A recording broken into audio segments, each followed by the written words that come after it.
Hello guys, ఇంకొక sad news. అది Johnny master గురించి ఒక కాంట్రవర్సీ అయితే జరుగుతుంది. అది ఎంతవరకు నిజమో అయితే ఇప్పటివరకు అయితే ఇంకా రిపోర్ట్స్ కానివ్వండి, ఆ ప్రూఫ్స్ కానివ్వండి ఇంకైతే ఏం సబ్మిట్ చేయలేదు. సో ఆ కాంట్రవర్సీ ఏంటి, అసలు ఎందుకు వచ్చిందో ఇన్ డీటెయిల్గా అయితే మాట్లాడుకుందాం. ముందుగా కాంట్రవర్సీ ఏంటిదంటే, జానీ మాస్టర్ అందరికీ తెలిసిన పేరు అండ్ తనైతే చాలా ఫేమస్ కొరియోగ్రాఫర్ అని చెప్పుకోవచ్చు. తనకు ఆల్రెడీ నేషనల్ అవార్డ్స్ కానివ్వండి ఎన్నో రకాల అవార్డ్స్ కూడా వచ్చాయి. అండ్ మోస్ట్ ఫేమస్ సాంగ్స్కి పెద్ద పెద్ద హీరోస్ తోటి అయితే కొరియోగ్రాఫర్ అయితే చాలా మూవీస్కి అయితే చేశాడు. ఇటు తెలుగులోనే కాదు, అటు తమిళ్, కన్నడ, ఇటు మొత్తం హిందీలో కూడా టోటల్ పాన్ ఇండియా లెవెల్లో అయితే తనైతే ఎదిగాడని చెప్పుకోవచ్చు.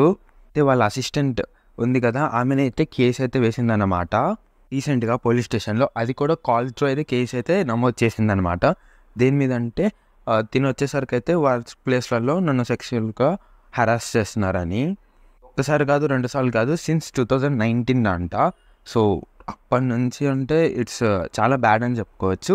అండ్ అది ఎంతవరకు నిజం అనేది అయితే ఇంకా స్పష్టత అయితే రాలేదు. ఆమె అయితే కేసు అయితే నమోదు చేసింది అండ్ ఆమె ముంబైలో ఉంది. అండ్ జానీ వచ్చేసరికి అయితే ఇప్పటివరకు అయితే మెట్రో స్టేషన్లో ఉన్నాడు. సో తనైతే ఇప్పటివరకు అయితే దీని మీద ఎలాంటి సమాధానం అయితే ఏమి ఇవ్వలేదు. అండ్ తిని వచ్చేసరికి అయితే జనసేన మెంబర్ కూడా. సో తినైతే ఇప్పటివరకు అయితే కి దూరంగా ఉండాలన్నట్టుగా అయితే ఒక రిలీజ్ చేశారనమాట. సో ఇప్పటి వరకు అయితే ప్రస్తుతం ఈ కేసు అయ్యే వరకు అయితే జానీ మాస్టర్ జనసేన పార్టీలో అయితే ఉండడు. సో ఆల్రెడీ రిమూవ్ చేసేసినట్టే. ఇది చాలా ఫాస్ట్గా అయితే రియాక్ట్ అయిందనమాట జనసేన పార్టీ. దీని మీద అయితే 4 to 5 సెక్షన్స్లో అయితే కేసు అయితే నమోదు చేశారు, వర్క్ ప్లేస్ ఇంకా దీని మీద. సో ఇదైతే చాలా పెద్ద ఇష్యూ కాబట్టి టోటల్ మీడియా అంతా అండ్ మా టీవీ ప్రెసిడెంట్స్ వీళ్ళందరూ కూడా రియాక్ట్ అవుతున్నారు దీని మీద. అండ్ నిన్న ఒక కమిటీ మీటింగ్ కూడా పెట్టారు. సో ఇప్పటి నుంచి అయితే కొంచెం స్ట్రిక్ట్గా అయితే తీసుకుంటాను అన్నట్టుగా హేమ అయితే చెప్పగలిగారు. చూడాలి, ఇంకా మొత్తం డీటెయిల్స్ తెలియకుండా మనం ఏమని చెప్పలేము. బట్ ఆమె అయితే కేసు నమోదు చేయడంతో అయితే ఇదైతే రియల్గా అన్నట్టుగా అయితే అనుకుంటున్నాము.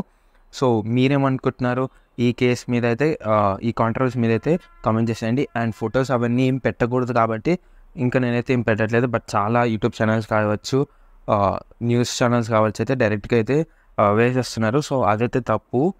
సో మీరేమనుకుంటున్నారు కాంట్రవర్సీ మీద అయితే కామెంట్ చేసేయండి. So please like, share and subscribe to our YouTube channel. Thanks for watching.